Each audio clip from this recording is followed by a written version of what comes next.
하나님 말씀 빌립보서 2장 5절에서 6절까지 말씀을 보겠습니다. 빌립보서 2장 5절에서 6절까지 말씀 두 절만 합독해서 보겠습니다.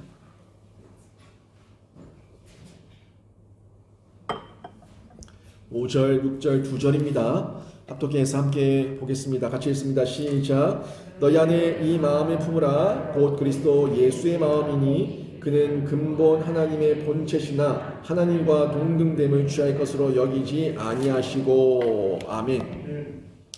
이 자리에 나와 예배한 우리 모든 성도님들 한 분 한 분이 예수 그리스도의 마음을 본받아서 예수 그리스도의 본을 따라가는 귀한 신자가 되시기를 주님의 이름으로 축원합니다. 아멘. 저희가 이 땅에 살 때 참 많은 문제, 다양한 문제를 맞닥뜨리게 되는데 그 문제를 보면 사람이 얘기하는 문제의 이유예요. 저는 이게 문제입니다. 저는 이게 문제입니다. 라고 얘기할 때 보면 그 문제가 나에게 있지 않고 항상 보면 상황으로 돌리는 경우가 참 많이 있습니다. 우리 가정이 이래서 문제입니다. 우리 애가 이래서 문제입니다. 우리 남편이 이래서 문제입니다. 우리 아내가 이래서 문제입니다. 문제의 원인을 내 안에서는 잘 발견을 못하고 외적인 상황에서 문제를 발견하는 경우가 상당히 많다는 걸 여러분이 한번 가만히 생각해 보시면 여러분 자신에게도 그런 모습이 있다는 것을 깨닫게 되실 겁니다. 항상 이 빈부의 격차, 환경의 문제, 교육의 부족, 성품의 문제, 항상 이런 외적인 어떤 상대방의 모습만 보고 문제라고 얘기하는데 사실 보면 그 문제도 맞지만 실제적인 문제는 그 문제의 핵심은 내 안에 있을 때가 더 많아요. 내가 문제예요. 내가 문제고 내가 문제다 보니까 이 문제를 왜곡해서 보는 거죠. 문제를 기회로 삼으면 되는데 문제가 너무 커 보이니까 문제 앞에서 무릎을 꿇어버리고 그 문제를 내가 다른 각도에서 보고 해결해보자는 태도는 아니라 이 문제 때문에 안 된다 하는 판단으로 우리가 멈춰서 버리는 경우가 상당히 많이 있다는 거예요. 그리고 사람을 볼 때도 누군가를 볼 때도 왜곡해서 보고 쟤는 원래 저렇다. 저 사람은 원래 저런 사람이다. 라고 판단을 해버리니까 여기서 왜곡이 일어난다요. 왜곡. 상황의 왜곡, 환경의 왜곡, 사람의 왜곡이 일어나니까 이 상황과 환경과 문제를 허락하신 하나님께서 원하셨던 바가 아닌데 그 아닌 다른 방법으로 왜곡된 방법으로 문제를 끌고 나가니까 문제에 문제를 더 더하게 되는 이런 어려움을 저희가 경험할 때가 많이 있다는 거예요. 그래서 실제적으로 문제를 해결하기 위해서는 가장 먼저는 내가 바뀌어야 되는 거예요. 똑같은 어려움을 다 살아가고 있지만 이 어려움 가운데 기회를 삼는 사람이 있는가 하면 그 어려움 가운데 꺾이는 사람이 있는데 우리가 이걸 기회로 삼을 것이냐 아니면 꺾일 것이냐 이거는 내가 문제예요. 내가 바뀌면은 기회가 되기도 하고 내가 왜곡되면은 꺾이기도 한다는 거예요. 그래서 여러분에게 문제가 있다는 걸 먼저 발견할 수 있는 게 변화의 시작이거든요. 사람들은 내가 문제가 있다고 잘 인정을 안 해요. 그래서 그 문제에 변화가 일어나지 않는 건데 내가 문제가 있고 내가 죄가 있고 내가 바뀌어야 된다는 걸 인정하는 그 순간이 변화의 시작이라는 겁니다. 그래서 예수님께서 이 땅에 오셔가지고 공생애를 시작하실 때 제일 먼저 일성으로 외쳤던 그 메시지가 뭐였어요? 제일 처음 공생애 시작 때에 가장 먼저 외쳤던 외침은 회개하라. 회개하라였어요. 회개하라. 천국이 가까웠다. 근데 이 회개하라는 거는 뭘 발견해야지 회개합니까? 내 죄를 발견해야지 회개를 한다는 거예요. 근데 회개하라는 얘기를 촉구를 들었을 때 왜곡된 사람은 뭘 회개하라고? 내가 회개할 게 뭐가 있는데? 내가 뭘 잘못했는데? 이렇게 나온다는 거죠. 이게 왜곡이에요. 회개하라는 촉구를 들었을 때 맞다. 내가 회개할 것이 있네. 하는 걸 인정하는 건 변화의 시작입니다. 예수님께서 제일 먼저 외쳤던 그 일성이 회개하라였는데 이걸 통해서 예수님께서는 우리가 죄를 발견해서 우리들의 왜곡된 이 모습을 바로잡아 주시고 왜곡을 바로잡아서 새롭게 출발할 수 있는 변화의 시작을 우리에게 이끌기 위해서 그 말씀을 먼저 하셨다는 거죠. 그리고 회복된 성도들, 왜곡된 게 회복된 성도들은 자신의 죄를 버리게 되고 자유함을 얻게 되고 이제는 나에게 회개하라고 얘기하셨던 그 예수를 보면서 예수님의 교훈, 말씀이죠. 예수님의 본, 예수님의 성품이죠. 예수님의 말씀과 예수님의 성품을 통해 가지고 예수를 따라서 예수를 배우며 살도록 내가 의지적으로 결단하게 되는 변화가 점진적으로 이루어지게 되는 겁니다. 이게 성화예요.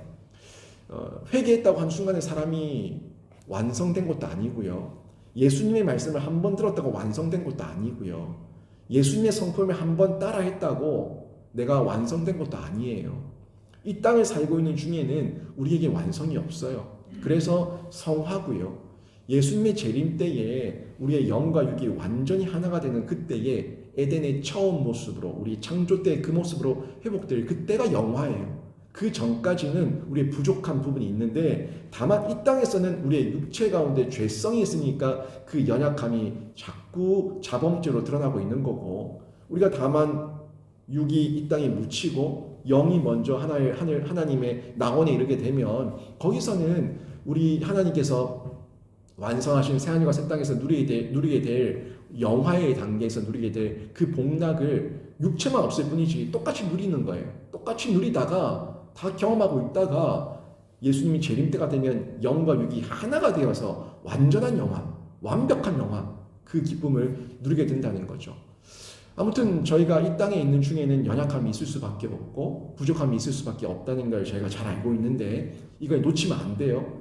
잘 알고 있으면 알고 있는 대로 늘 되새김질하면서 확인하셔야 돼요. 자꾸 여기서 미혹에 빠지니까 포기해버리고 미혹에 빠지니까 자만해버리고 미혹에 빠지니까 하나님을 원망하게 되고 하는데 아니에요. 그게 자꾸 우리를 속이는 사단 마귀의 계략인데 그 미혹과 속임에 넘어가지 마십시오.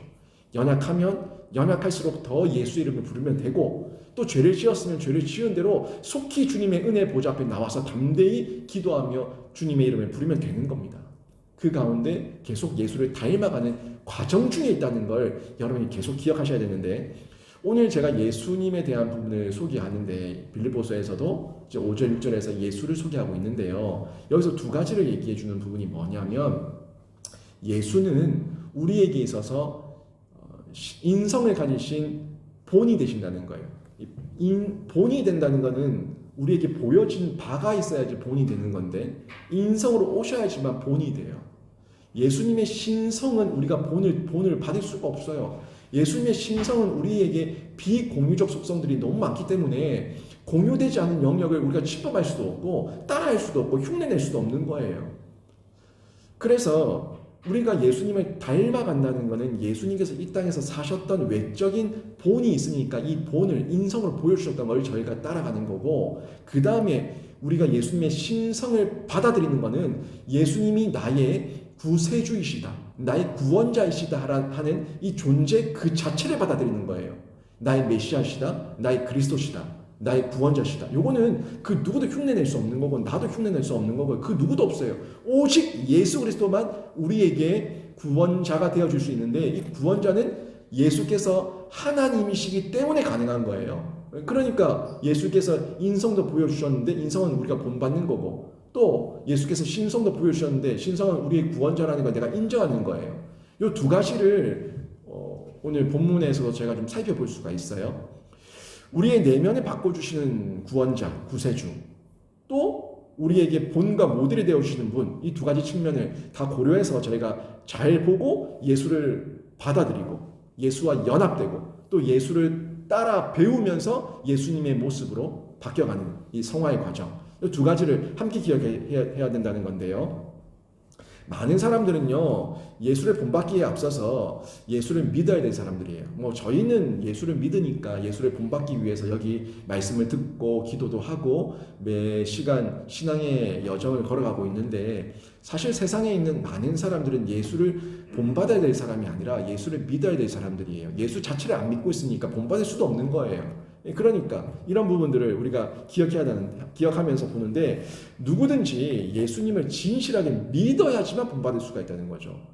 여러분이 누군가를 저 사람 참 내가 닮고 싶은 사람이다 하는 그 사람을 본다면 그 사람이 여러분 마음에 먼저 들어야 돼요.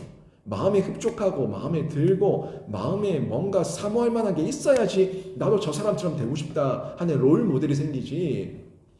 그 사람 존재 자체가 싫은데, 그 사람 자체가 사기꾼이고 그 사람 자체가 그 저주스러운 인간인데 내가 그 사람을 배우고 싶습니까? 배우고 싶을 마음이 전혀 안 생기죠. 그러니까 그게 먼저라는 거예요. 예수를 먼저 믿어야지 본받을 수가 있다는 겁니다. 내가 진짜 예수를 믿는다면, 그렇다면 이제는 예수님의 변화된 모습을 내가 받아들여서 내 내면도 바뀌고 내 일상과 내 삶이 실제적으로 바뀌었다는 것을 내가 삶으로 드러내야 되는 거예요. 그게 열매예요.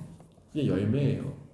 제가 여러 번 여러분에게 말씀드리지만 10년, 20년, 30년 예수를 믿어도 눈물 콧물 쏟아도 바뀐 게 전혀 없다면 내가 예수를 정말 제대로 믿었는가 하는 면에서 의문을 가져야 된다는 거예요. 제가 지난주에도 빌립보서 말씀을 전하면서 누군가가 방언을 몇 개 국어로 방언을 합니다. 저 산에 가서 기도하는 가운데 성령께서 은혜를 주시고 힘을 주셔가지고 산에 나무 뿌리 통째로 뽑아버렸습니다. 기도하다가 뽑아버렸습니다. 그래서 제가 그 영광스러운 그 흔적을 가지고 왔습니다. 아, 좋아요. 다 좋아요. 5개 국어든 7개 국어든 10개 국어든 방언을 하는 거 좋아요. 나무채 산 통째로 뽑아도 좋아요. 좋은데 제가 뭐라고 그랬어요? 그래서 당신의 삶에 어떤 변화가 있었습니까? 요거 제가 묻는다고요. 그렇게 방언을 해서 그렇게 나무 뿌리 뽑아와서 그래서 그렇게 기도를 뜨겁게 해서 당신의 삶에 실제적으로 어떤 변화가 있었습니까? 제가 묻는다고요. 내 삶에 실제적인 변화가 일어나지 않는다면 내가 예수를 믿는다는 것을 의심해 봐야 된다는 거예요. 예수를 진짜 믿으면 예수가 나의 롤 모델이 되는데, 그 예수가 성경에서 어떻게 행하셨는가를 탐독하게 되고 탐구하게 되고 묵상하게 되는데, 그 예수를 전혀 10년, 20년 지나도 전혀 안 닮아가고 있다면 내 믿음이 가짜 믿음인지 아니면 내 믿음이 아주 지독스럽게 병든 믿음인지 둘 중 하나라고요. 가짜 믿음이든지 병든 믿음이든지. 요 모습 속에서 내가 어떤 모습으로 바뀌고 있는가 하는 면을 점검해 보고 확인해 봐야 된다는 겁니다. 그 이유가 뭐예요? 기준이 예수님이니까 그런 거예요. 기준이 예수님이에요. 롤 모델의 기준도 예수님이시고 믿음의 기준도 예수님이시고, 예수님께서 그렇게 기준으로 나를 닮으라고, 나를 배우라고 교훈과 말씀으로 알려주셨고 또 기적과 이적으로 보여주셨고 명령하셨고, 그러니까 그 말씀을 통해서 우리가 예수를 닮아가야 된다는 겁니다. 근데 많은 성도들이 그렇게 얘기해요. 목사님, 제가 어떻게 예수님처럼 삽니까? 저는 예수가 아닌데 어떻게 예수님처럼 삽니까? 제가 어떻게 예수님처럼 거룩하고 정결하고 성결하고 깨끗합니까? 이렇게 도리어 묻는다는 거예요. 이분들은 아주 예수를 닮아야 된다는 것, 예수를 본받으라는 것, 이 얘기를 아주 잘못 왜곡해서 듣고 있는 거예요. 예수가 되라는 말이 아니에요. 예수가 되라는 말이 아니라 예수님을 기준으로 삼고 예수님을 향해서 내 삶의 주도적 성향과 방향성의 방향을 바꾸란 얘기예요. 방향을 바꿔서 내가 예수님을 바라보며 산다는 거죠. 바라보며 살면요, 바라보는 대로 닮아가요. 정말 닮아갑니다. 여러분, 한 사람만 자꾸 쳐다보세요. 쳐다보시면 머리 헤어스타일도, 행동 하나도, 눈꼬리 표정 하나, 입꼬리 표정 하나, 그 표정 하나, 행동 하나, 습관 하나까지도 배워가려고 합니다. 닮아가요. 실제로 닮아간다고요. 계속 그 사람을 사모하고 사랑하고 바라보고 있는데 안 닮아가는 게 이상한 거예요. 예수님께서 우리에게 기준이 되어주셨고 예수님께서 예수님의 모습을 배우며 살 것을 권면하시고 명령하셨고 말씀하셨는데, 이걸 저희가 받아들인다면 그 방향이 바뀌고 늘 예수님을 묵상하는 가운데 예수님의 성품이 조금씩 점진적으로 나타나야 된다는 겁니다. 예수님을 닮기 위해서 수고하고요, 또 수고하는 가운데 부족하지만 예수님의 은혜를 더 사모하는 가운데 예수님의 은혜를 덧입으면 행복하고요, 기뻐하고요, 그러면서 자라가는 거죠. 성화의 과정 중에 더디더라도 점점 성장한다는 자신을 발견하게 되니까 자라감의 기쁨이 뭔가를 깨닫게 되는 거예요. 5절 말씀에 보면 이런 말씀이 나오죠. 너희 안에 이 마음을 품으라. 곧 그리스도 예수의 마음이니. 아멘. 우리에게 요청하고 있는 바울의 가르침도 마찬가지예요. 너희 마음에, 여기 빌립보 교회예요. 빌립보 성도들에게 이야기하고 있는 거예요. 빌립보 교인들에게, 빌립보 성도들에게 바울이 권면하는 말이 뭐냐고요. 너희 마음에, 너희 안에 이 마음을 품는데 예수의 마음을 품으라는 거예요. 예수가 되라는 것이 아니라 예수의 마음을 품으라는 거예요. 여러분, 우리가 예수의 마음을 어떻게 다 알겠습니까? 근데 예수의 그 모습을 배워가고 닮아가고 묵상하는 가운데 예수님의 마음이 깨달아지는 거예요. 여러분, 어릴 때에 부모의 마음을 다 헤아렸습니까? 못 헤아려요. 저도 제 부모의 마음을 다 못 헤아렸어요. 근데요, 지금도 다 못 헤아리지만 부모가 되어 보니까 그 부모의 마음이 조금 헤아려져요. 제가 부목사 때와 단임 목회를 할 때에 제가 교회를 보는 시각이 완전 달라요. 정말 달라요. 그때는 못 봤어요. 담임 목사들의 잔소리와 담임 목사님의 그 호통치는 소리와 그 내용이 이해가 안 됐어요. 근데요, 제가 담임 목회를 해보니까 그 마음이 어떤 마음인지 알겠어요. 조금씩 알아가는 거예요. 제가 다 됐다는 게 아니에요. 제가 다 이뤘다는 것도 아니에요. 요 자그마한 그릇 안에서 제가 그만큼 저에게 주어진 만큼만 제가 알아가고 있는 거예요. 그거는 여기에 마음이 쏟아지고 관심이 쏟아지고 사랑이 쏟아지고 애정이 쏟아진 만큼 보이더라고요. 예수님의 마음도 마찬가지예요. 종교적으로 세상 사람들의 종교성으로 예수를 믿으면 그냥 비나이다죠. 이것 주세요, 저것 주세요, 뭐 주세요, 뭐 주세요. 그 주세요밖에 모르지만 예수님을 묵상하면 예수님이라면 어떻게 하셨을까? 예수님이라면 어떻게 하셨을까? 이게 예수의 마음이에요. 예수님이라면 어떻게 하셨을까? 이걸 묵상하는 중에 깨달아지면은 그 마음이 예수의 마음인데 완벽한 마음은 아니에요. 작은 마음 일부분에 우리가 그 예수의 마음을 소유하게 되고 깨닫게 된 거예요.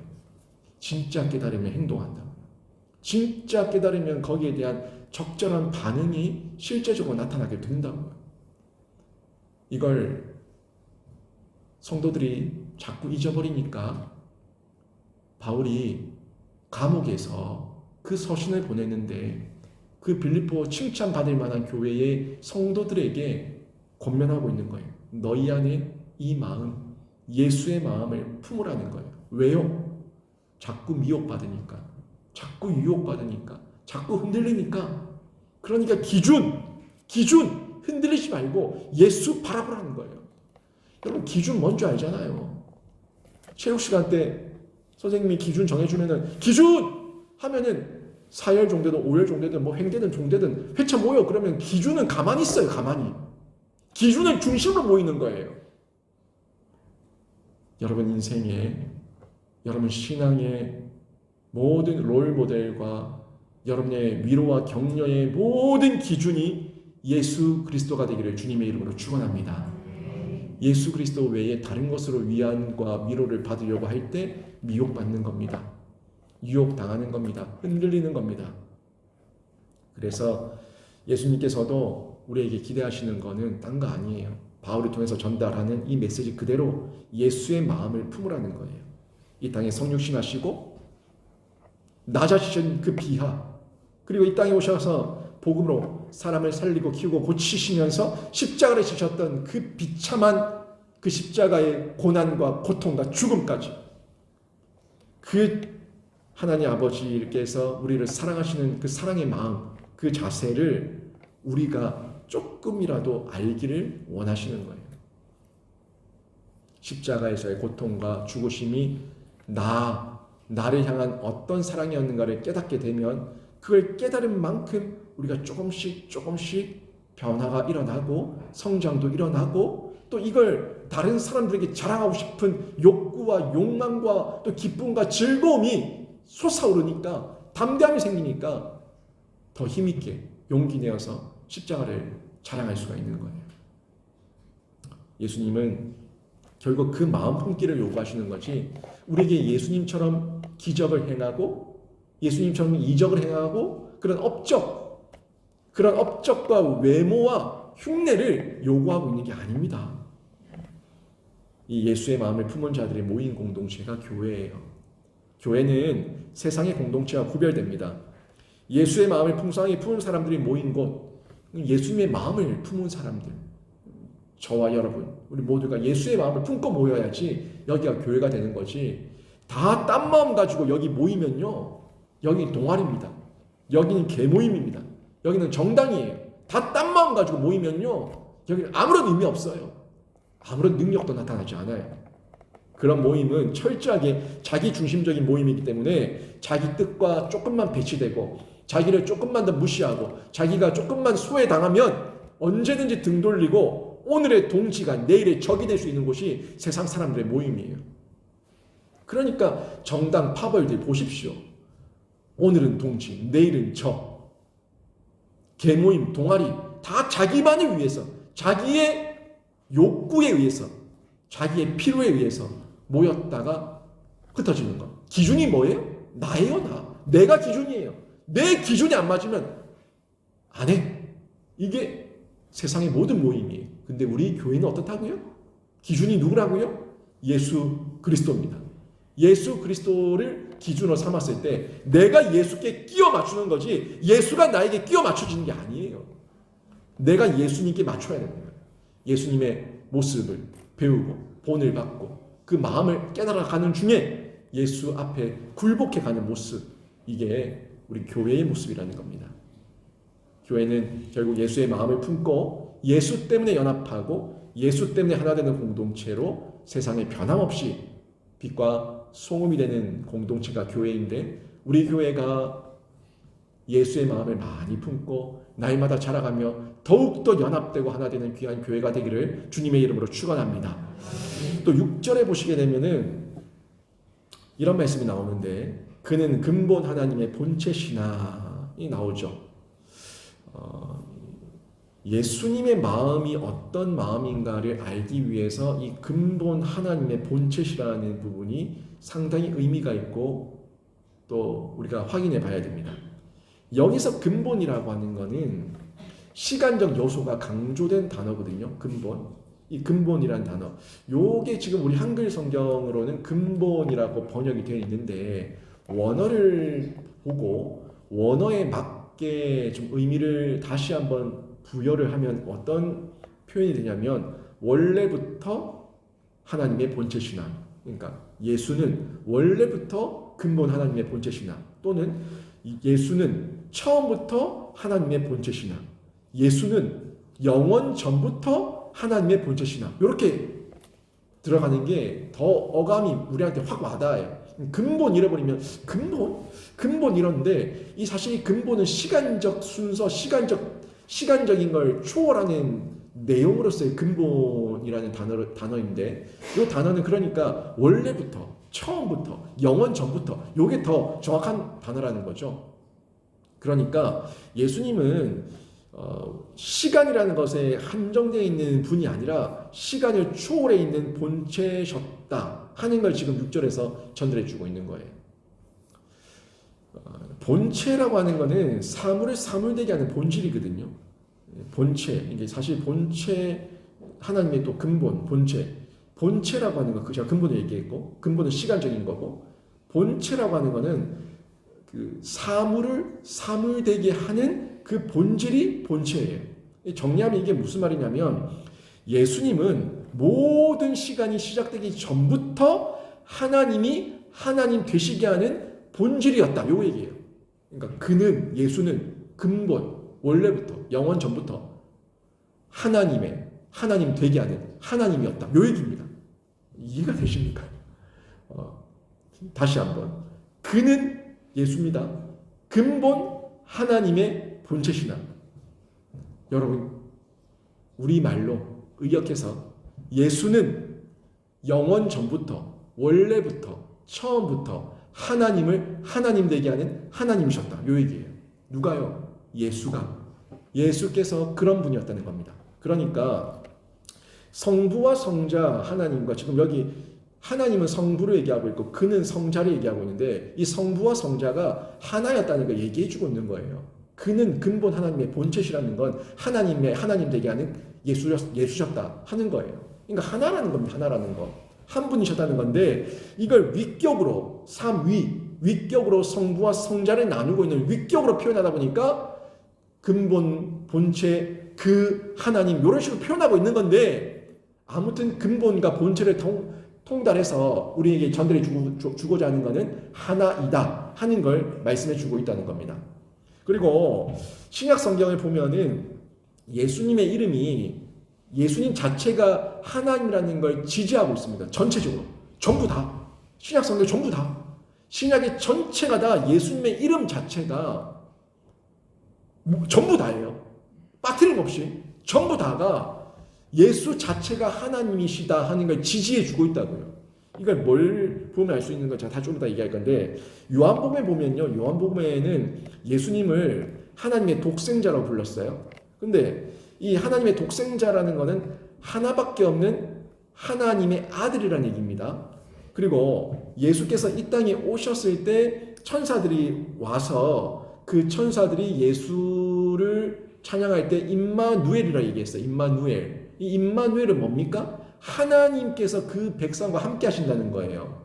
그러니까 독생자라고 하는 성자를 드러내지만 그 성자가 임마누엘이고 성자가 하나님이시고 성자가 하나님께서 지금 백성들과 함께하고 있다는 것을 전체적으로 얘기해주고 있는 거예요. 그 다음에 제가 전체 신약 성경에 예수님이 다 하나님을 드러내고 있다는 이 표현이 어디 나오냐면, 예수님의 이름이 가장 많이 표현된 게 이 주예요. 주. 그러니까 우리한테는 이 언어가 예수라고 표현되어 있지만 원어를 봤을 때 이 주라고 하는 단어로 표현되고 있는데, 이 히브리어죠. 히브리어를 구약 성경을 70명의 학자가 헬라어로 번역을 했어요. 이게 70명이에요. 그러니까 구약 성경의 히브리어를 70명의 히브리 학자들이 모여가지고 번역을 했는데, 뭐로? 헬라어로 번역했는데 그게 70인경이라고.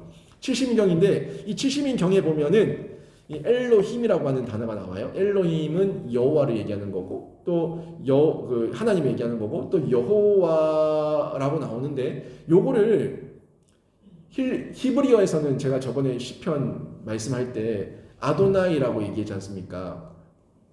그 아도나이라고 표현했는데, 왜냐하면 이 사람들은 야훼, 여호와, 이 하나님의 호칭을 부를 수가 없었어요. 너무 거룩한 이름이기 때문에. 그래서 그 이름을 돌려서 얘기한 게 아도나이예요. 이 아도나이라고 읽었어요. 그리고 예수에 대해서는 예수를 이걸 똑같은 아도나이 형태로 차마 높여서 자기들이 하나님의 이름을 부를 수가 없어서, 호칭을 부를 수가 없어서 한 표현이 큐리오스예요. 큐리오스. 이 큐리오스가 주라는 표현입니다. 주인, 우리의 주인, 주님. 이 큐리오스라고 호칭을 했다는 거예요. 그래서 신약 성경에서 예수님을 주여라고 부를 때 이 주여가 여호와, 엘로힘, 이 부르는 고백과 동일한 고백이라는 건데, 결국에 예수의 이름을 아도나이라고 부르는 것처럼 예수의 이름을 큐리오스라고 해서 온전하게 하나님으로 승격해서 부르고 있는 것을 신약 성경을 통해 가지고 저희가 확인할 수가 있다는 거예요. 그러니까 구약과 신약의 하나님의 고백이 동일한 고백이다 하는 면을 볼 수가 있는데, 마태복음 16장 16절에 보면 이런 말씀이 나와요. 주는 그리스도시요 살아계신 하나님의 아들이십니다 라고 고백했어요. 이게 베드로의 고백이죠. 베드로가 예수님은 하나님이시라는 걸 인정하고 있는 고백이에요. 예수는 주는 그리스도시요 살아계신 하나님의 아들이십니다. 성자시지만 하나님이십니다. 하나님과 고백하고 있는 거예요. 큐리오스. 요 내용을 들으시고 난 다음에 예수님께서 들으시고 예수님께서 뭐라고 얘기하셨어요? 베드로에게 너의 그 고백 위에 내가 교회를 세우겠다. 너의 그 고백 위에 교회를 세우겠다 얘기하고 있어요. 그러니까 교회는 어떻게 세워주냐면 예수님이 하나님이시라는 걸 고백하는 그 신앙 위에 교회가 세워지는 거예요. 예수님이 하나님이십니다. 성자가 성부이십니다. 하는 이 고백 아래에 교회가 세워진다는 겁니다. 그래서 구약과 신약을 비교해도 예수님의 권위를 확인할 수가 있고 예수님께서도 신약에서 이 권위를 인정하셨고 그리고 교회의 출발과 교회의 시작 자체가 성자를 성부로 인정할 때에 나의 구세주, 나의 구원자라는 인정할 때에 그 구원 아래에서 교회가 시작하고 있음을 저희가 볼 수가 있는데요. 예수님께서 말씀하셨던 부분과 구약에서 선지자들이 하나님의 말씀을 전달하는 부분에서도 여기서 비교를 통해서 제가 확인할 수가 있는 영역이 있어요. 제가 좀 설명해 드릴 건데 구약에 보면 선지자들이 하나님의 말씀을 대변할 때 항상 이렇게 얘기했어요. 구약의 선지자들은 여호와께서 말씀하시니라 여호와의 말씀이 임하시니라 여호와께서 말씀하셨다. 여호와의 말씀이 임하신다. 이런 표현으로 하나님의 말씀을 대언했습니다. 그러니까 말하는 사람은 선지자지만 나의 권위가 아니라 하나님의 말씀이고 하나님의 권위로 내가 이 말을 전달한다 하는 걸 선지자들이 말했다는 거예요. 그러니까 나에게는 권위가 없다는 거죠. 자기의 권위가 아니라 하나님의 권위라는 걸 얘기하고 있는데 그런데 예수님께서 신약에서 말씀하셨던 권위를 보면 완전히 달라요. 산상수훈만 봐도 예수님께서 이렇게 말씀하셨어요. 너희가 이렇게 들었으나 나는 너희에게 이르노니 그러니까 너희가 이렇게 들었으나 나는 너희에게 이르노니 그들이 들은 건 뭐예요? 구약의 선지자의 하나님 말씀이에요. 너희는 이렇게 들었으나 나는 너희에게 이렇게 이르노니 그러니까 예수님 오시기 전에 선지자들 내가 전달했던 선지자들의 메시지를 너희가 이렇게 들었는데 이제는 내 말로 내 언어로 내가 직접 전달한다 요 얘기예요. 그렇게 전달하시는 걸 볼 수가 있고 그리고 구약에 보면 하나님의 말씀을 말씀할 때 선지자들이 여호와께서 이르시되 이렇게 말하거든요. 근데 예수님께서는 뭐라고 말씀하셨어요? 내가 진실로 내게 이르노니 결국에 여호와께서 말씀하시네가 아니라 내가 진짜 정말 확실하게 하나님의 말씀으로 너희에게 이르노니 요거예요. 자신의 권위를 정리해서 하나님의 권위로 내가 말한다 하는 걸 예수님께서 친히 보여주셨다는 거예요. 요한복음 8장 56절에 보면은 또 이런 말씀이 나와요. 너희 조상 아브라함은 나의 때 볼 것을 즐거워하다가 보고 기뻐하였느니라. 예수님께서 이렇게 종교 지도자들에게 말했어요. 유대인들에게 말했더니 종교 지도자들이 대듭니다. 57절 8장 요한복음 8장 57절에 보면 그 유대인들이 막 따져요. 아니 당신이 나이가 50세도 안 되었는데 아브라함을 봤다고? 예수님께서 너희 조상 아브라함이 나의 때 볼 것을 즐거워하다가 보고 기뻐했다 라고 얘기하니까 저 정신 나갔다. 나이도 50도 안 돼가지고 그 수천 년 전에 아브라함을 지가 봤다고? 이렇게 얘기하는 거예요. 그러니까 예수님께서 그 유대인들에게 뭐라고 얘기합니까? 맞다. 아브라함이 나기 전부터 내가 있었다. 이렇게 말씀하세요. 58절에. 그러니까 그 유대인들이 다 미쳐버리죠. 미쳐서 예수님을 돌로 치려고 하고 죽이려고 하지 않습니까? 예수님께서 또 제자 빌립에게는 이렇게도 말씀하셨어요. 요한복음 14장 9절에서 나를 본 자는 아버지를 보았거늘 어찌하여 아버지를 보이라 하느냐 이렇게 말씀하셨어요. 제가 지금 길게 구약과 신약의 선지자와 예수님의 말씀을 비교하고 큐리어스, 아도나이 이런 내용들을 통해서 성경이 예수님을 하나님으로 드러내고 있다는 걸 강조하는 이유가 뭐예요? 신성 때문에 그런 거예요. 신성 때문에 그런 거예요. 제가 두 가지 처음에 보라 그랬죠. 인성을 보고 신성을 보라 그랬지 않습니까? 인성은 예수님께서 이 땅에 오셔서 우리에게 본을 보여주셨기 때문에 우리에게 롤 모델이 될 수 있다는 거고, 신성은 예수를 나의 구원자로 믿으라는 거였어요. 하나님으로 믿으라는 거였어요. 두 가지를 얘기했죠.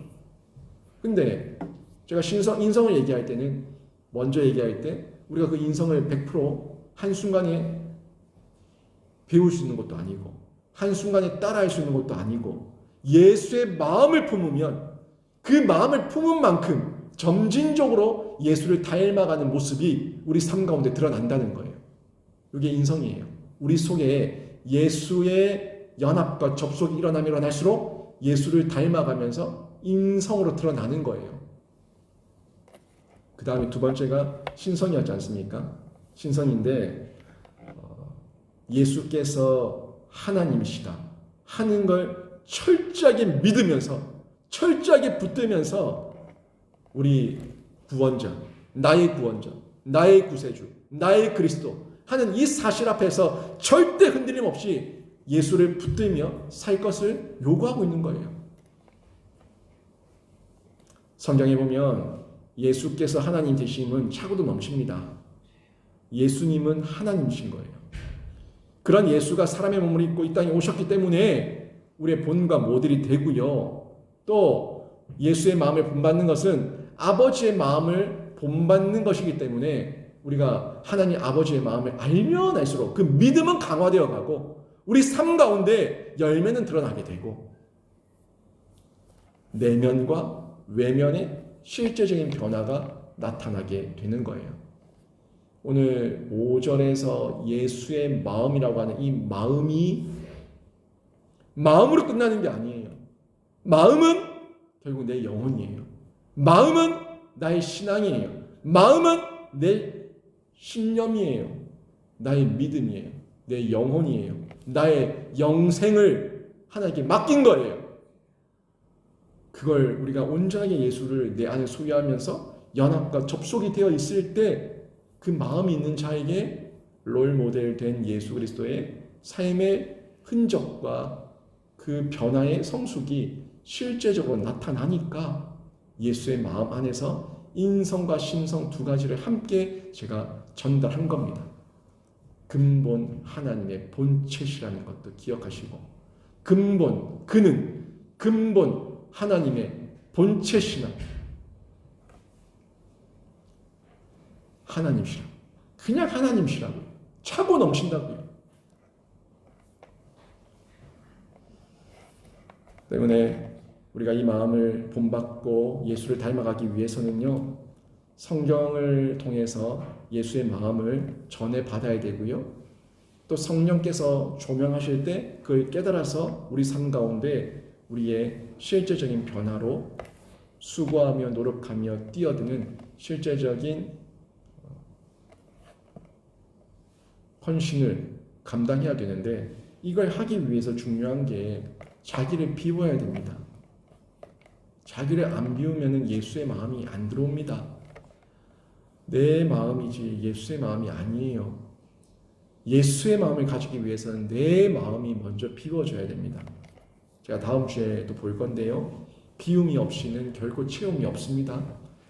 예수의 마음을 가지기 위해서는 내 마음이 먼저 비워져야 됩니다.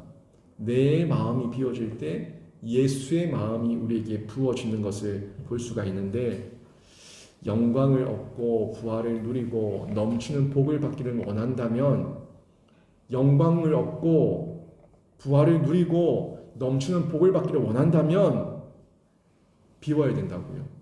자기를 비우고 예수를 본받아야 되는 거예요.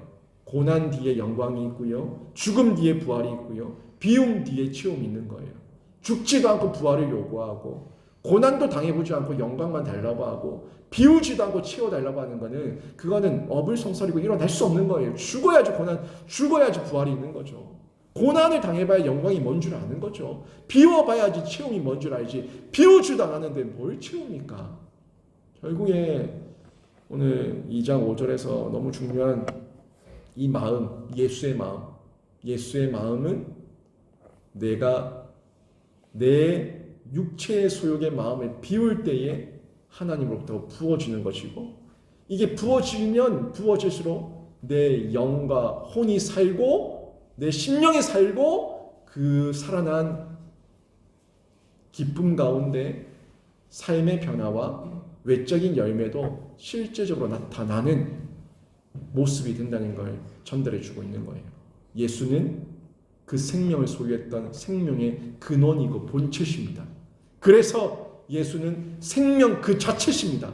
그래서 예수의 사역은 모든 사역이 생명을 살리는 사역이었습니다. 예수의 생명이 우리 안에 들어오면 약동하게 되면 그 생명이 예수의 마음이기에 우리 삶 가운데도 변화가 일어나야 되는 거예요. 저는 여러분이 오늘 말씀을 생각하시면서 이 예수의 마음을 깊이 한번 묵상해 보시기를 바랍니다. 나는 내 마음인가? 예수의 마음인가? 나는 얼마만큼 비워졌는가? 나는 얼마만큼 죽고 부활을 요구하고 있는가? 나는 얼마만큼 고난을 받고 영광을 요구하고 있는가? 여러분 자신에게 한번 물어보시고 예수님께서 비우신 것처럼, 예수님께서 고난 당하신 것처럼, 예수님께서 죽으신 것처럼, 예수님처럼 함께 그 모습을 감당하는 중에 여러분이 예수와 함께 영광도 누리고 부활하고 예수와 함께 체험받는 그런 넘치는 은혜를 누리시기를 주님의 이름으로 축원합니다. 아멘. 우리 찬양 부르십니다.